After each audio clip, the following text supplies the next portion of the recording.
Morning. Good morning, everybody. I'd like to welcome the people that are watching live on Facebook. My name is Damon Jones. I am the New York representative of Blacks in Law Enforcement of America, which is a national organization of Blacks law enforcement professionals. And I have an honor today to have Mimi Rocah here present as we announce our support for her candidacy for the Westchester County District Attorney. And I'd like to start out that I believe that the District Attorney's Office is one of the most important positions that Black people should vote for. Not only the District Attorney's Office, but judges too. We should participate in not just the local electeds, not just the president, but the judges and district attorneys. We should be very, very, very mindful on who we vote for and know who we vote for when we are electing people that are over the laws and of the state and the criminal justice system. And I think for the last decade, communities of color and poor communities in Westchester have not really understood what justice looks like because of the district attorney's office has been used as a political tool rather than justice. We all know the stories. We all know the incidents and how it was handled by our district attorney. And unfortunately, we chose party before the person. And I think we have an opportunity this election, this month, to change that, to change the direction of the district attorney's office. Lady Justice is supposed to be blind, but in Westchester, she peeks under her blindfold before she makes a decision to see if you're an immigrant, if you're Black, if you're white, what political party that you're in, what economic status you have. And that has to change. You know, we have to be sick and tired of being sick and tired. So again, I have the honor of announcing our organization's support, and also Brooke Jones, the president of the Westchester Corrections Association. She couldn't make it today, but she also announced that her organization is supporting Mimi Rocah for district attorney. And I wish we had an applause button because I think, you know, sometimes you have hope. You're like, oh my God, like this is going to turn things around. And I'm glad that she's here because she's going to talk about, you know, she comes with an agenda, people. Everybody that's watching, she comes with an agenda. And I've been in law enforcement for 30 years. And I've never seen a DA lay out an agenda in Westchester County. Never, for 30 years in working in the criminal justice system. So that's very important.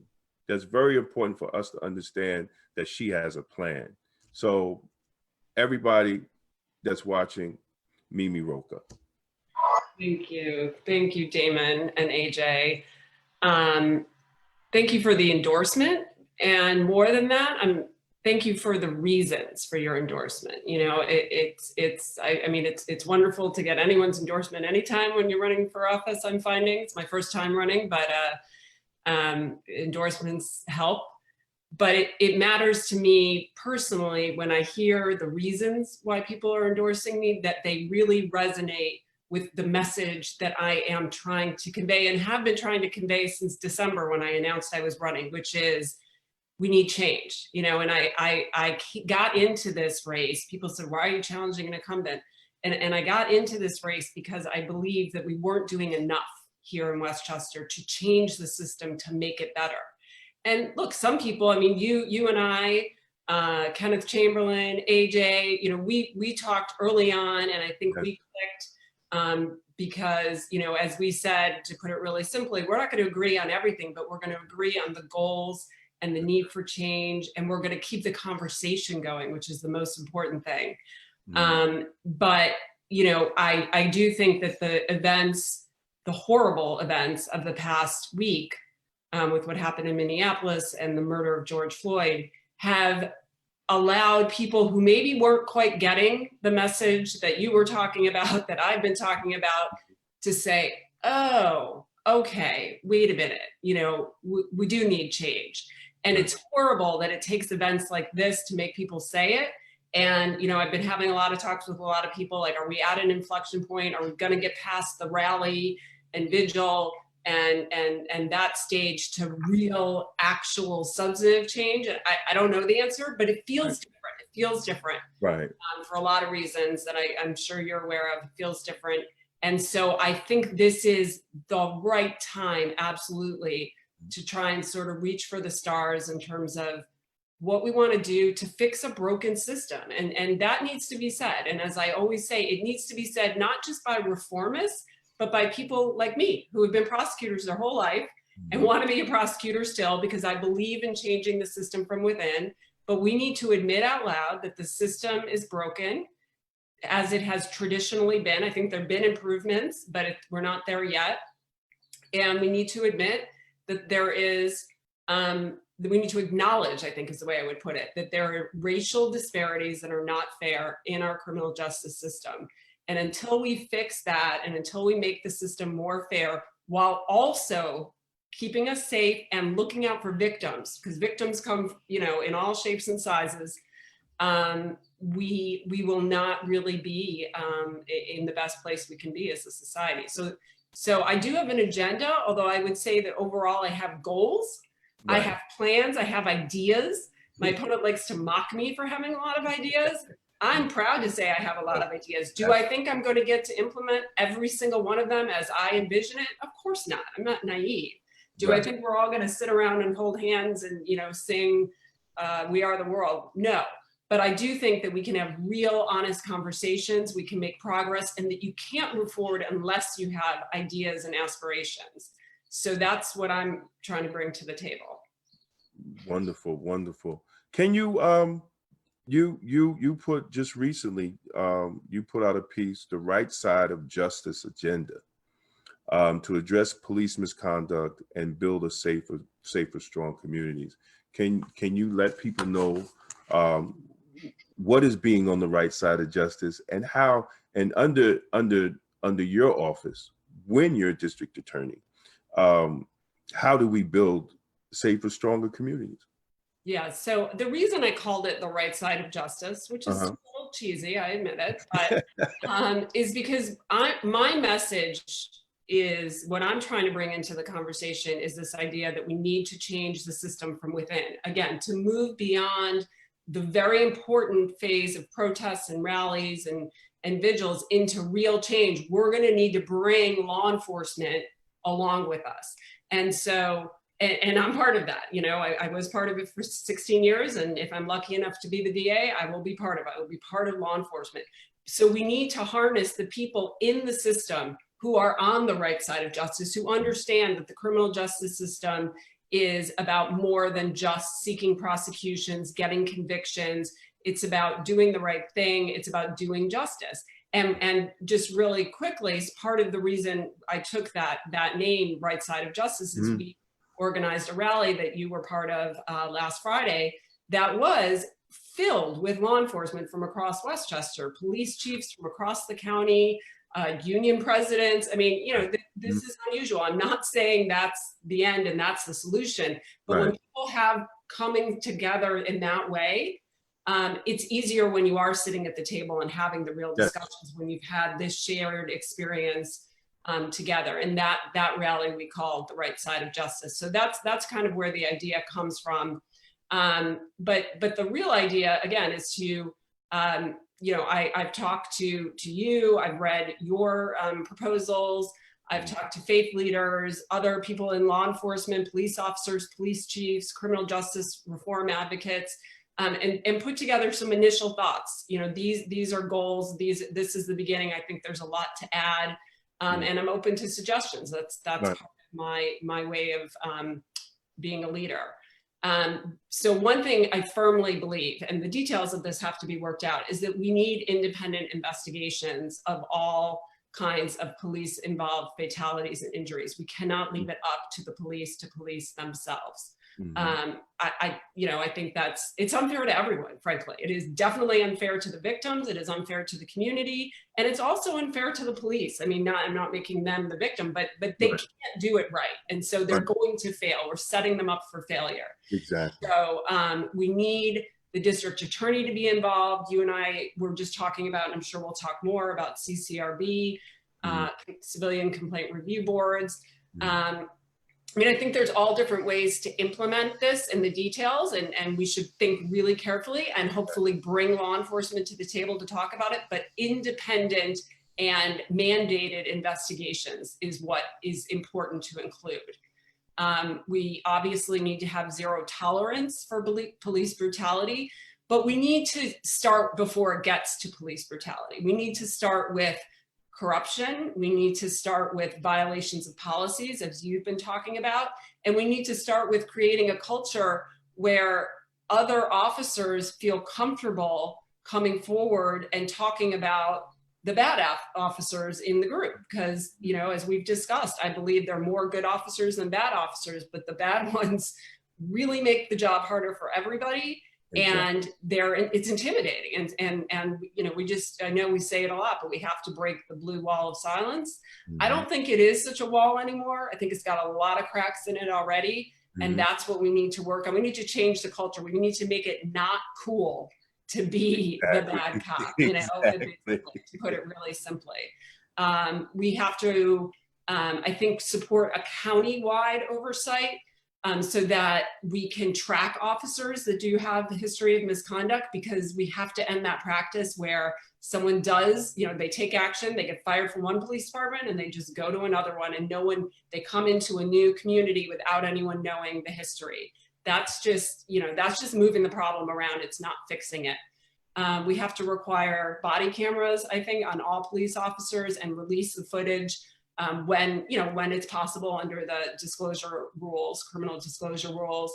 Work on training, have better transparency, both in the DA's office and from the police departments. And I don't want to go through the whole list, but I'm just trying to mention the highlights. And one other thing I'll mention, because I've already started doing it, is we need DAs to not take campaign donations from police unions. I announced that back in December when I announced my campaign. I said I am not taking campaign donations from police unions or from defense attorneys who will have cases before me, because both are a conflict of interest, and to the extent possible, we want to eliminate those. Or from elected officials. My opponent has taken over $10,000 in donations from police unions. And it's not because anyone's inherently evil. I'm not saying police unions are evil or defense attorneys are evil, but it's about eliminating, to the extent possible, conflicts of interest. Yes, absolutely. That's something all DAs everywhere should adopt, I think. Absolutely, absolutely. You also talked about restorative justice. Can you talk a little bit about that for the people that's watching? Yeah, so I've actually been talking a lot with a group called Restorative Justice International, which is kind of the main umbrella organization that puts forward really thoughtful proposals. If anyone's interested, they have a website, they have a podcast. This is their heart and soul, bread and butter. So I've learned a lot from them already, because, restorative justice means a lot of different things to a lot of different people.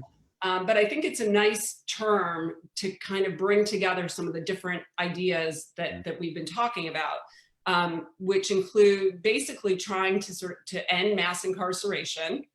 Doesn't mean we're ending all incarceration, but we're ending when I talk about the broken system, I mean this era of mass incarceration where we're over policing, over incarcerating, over prosecuting. And the idea is that we work into more programs that are diversionary. We work into alternative to incarceration programs. We work on preventative justice. We work on re-entry programs so that when people are incarcerated, they have some real shot at coming back into the community and not re-offending. And that's all of our responsibility, not just theirs. And so it's a partnership between law enforcement, not just the DA, but all different aspects of law enforcement and the community, and victims. And this is an important part, and it's an important part of my platform personally. I think you guys know this, but I became a prosecutor back in 2001 because my mother had been the victim of a violent crime, of a rape many years ago. And I grew up hearing her story about that and about how the criminal justice system had utterly failed her, had really not gotten her justice at all. They didn't even try to prosecute the case. Rape wasn't taken seriously back then. And so I really became a prosecutor with the idea to help victims. And I have not lost that. That is still an important part of my platform and my goal and my, what I want to do. But we have to balance it, and we have to, I think we have new ways of thinking about how to help victims, and restorative justice is part of that. It is offering an option to victims when they want it, never imposing it on them, but offering it if they want to interact with the offenders of crimes for which they are victims, if they want to try to help that offender come back into society in a more productive way. These have been shown for some people, not all, but for some people to be healing in a way that just knowing, okay, they caught the guy and he's in jail, it's more kind of healing than that. So those are kind of some of the broad ideas of restorative justice. And people now use the term restorative policing too, which is connected. Yes. For everybody that's watching, those who just tuned in, as many of you know, I am the New York representative of Blacks in Law Enforcement of America, and we're here to announce our support and to tell everybody to make sure this Democratic primary that they vote for Mimi Rocah for district attorney.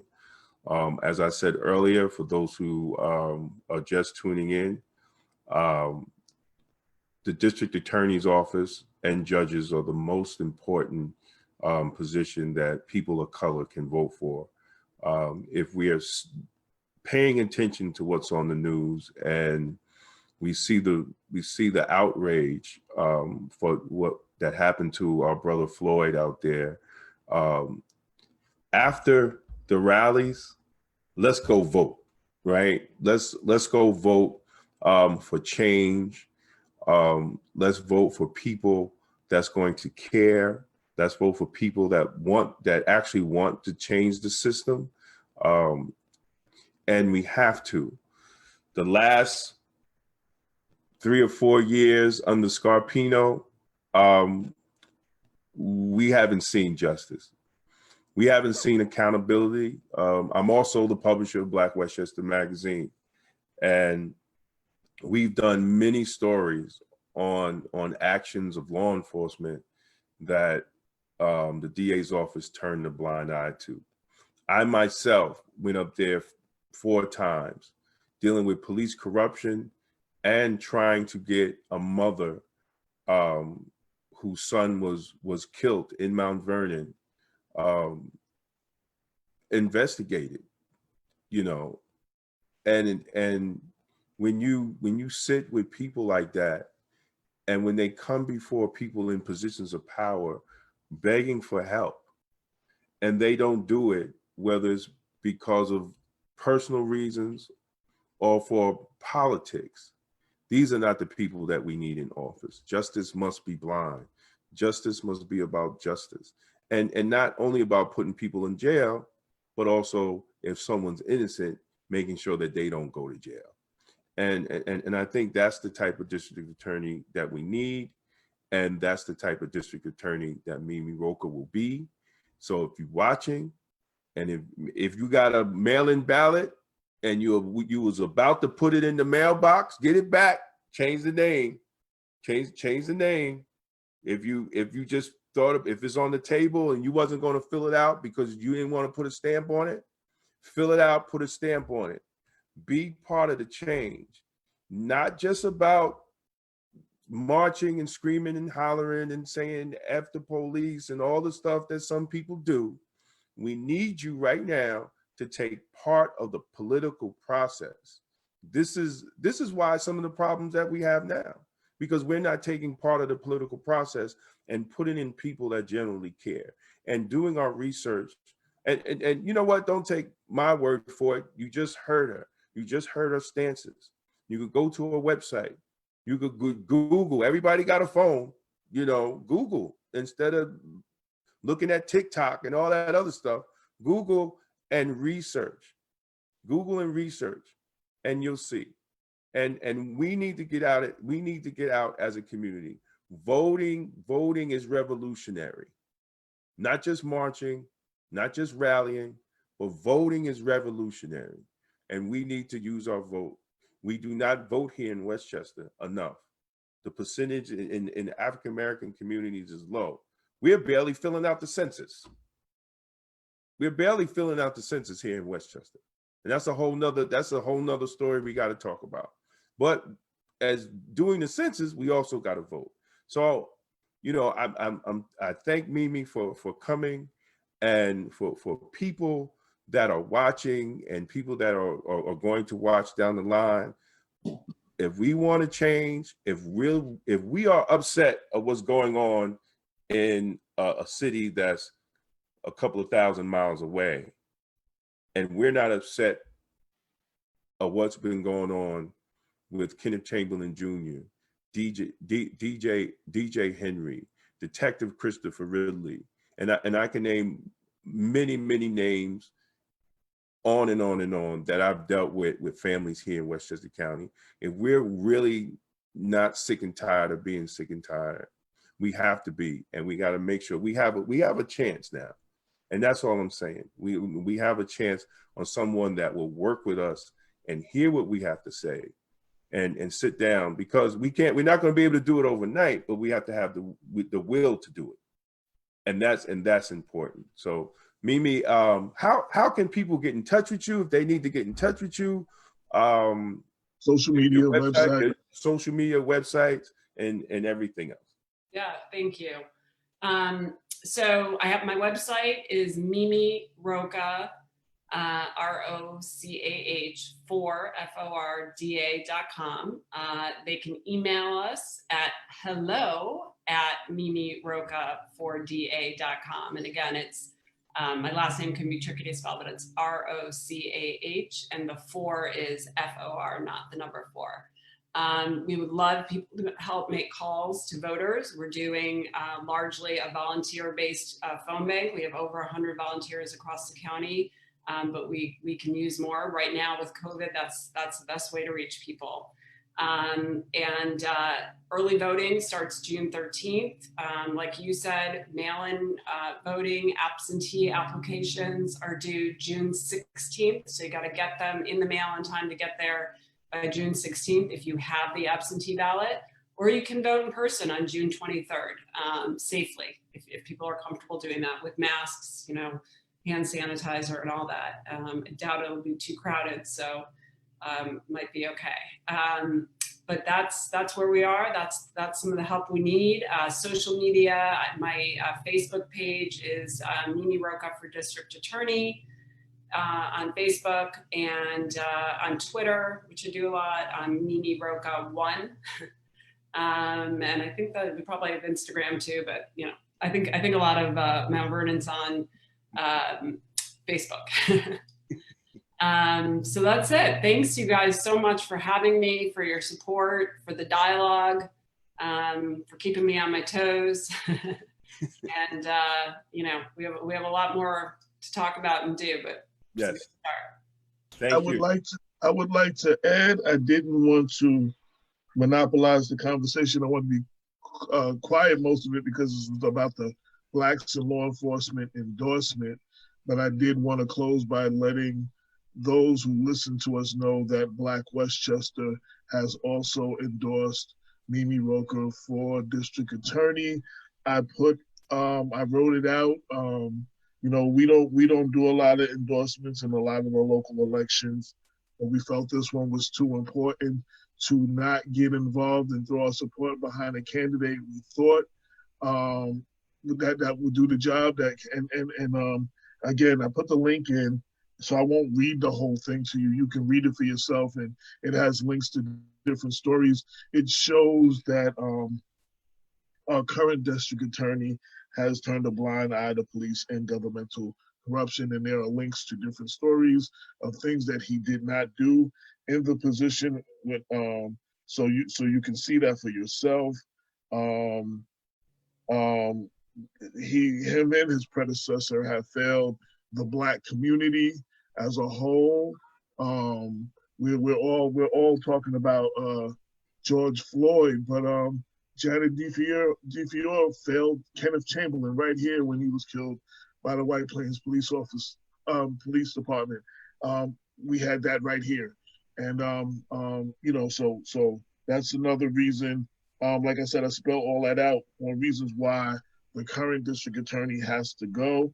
But some of the reasons that we are supporting, one of the main things that really struck me, and you already spoke about it, was the not taking, I'm going to read what I wrote. Another reason Rocah receives our endorsement is we need someone who's going to prosecute public corruption, and her refusing any donations from elected officials, police unions, and lawyers who have business before the office is putting your money where your mouth is.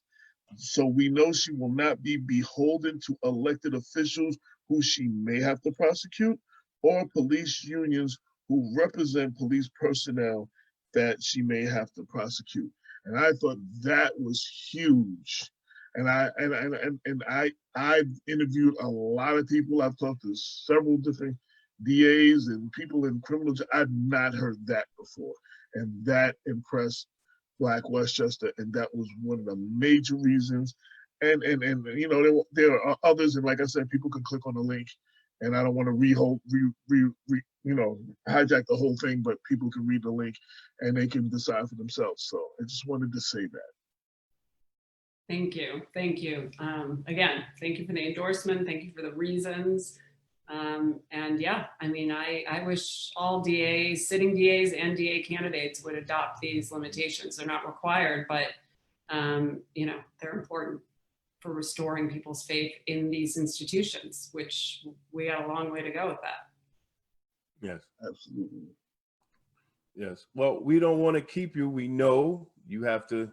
You have a lot of business to do. You have a busy couple of weeks left.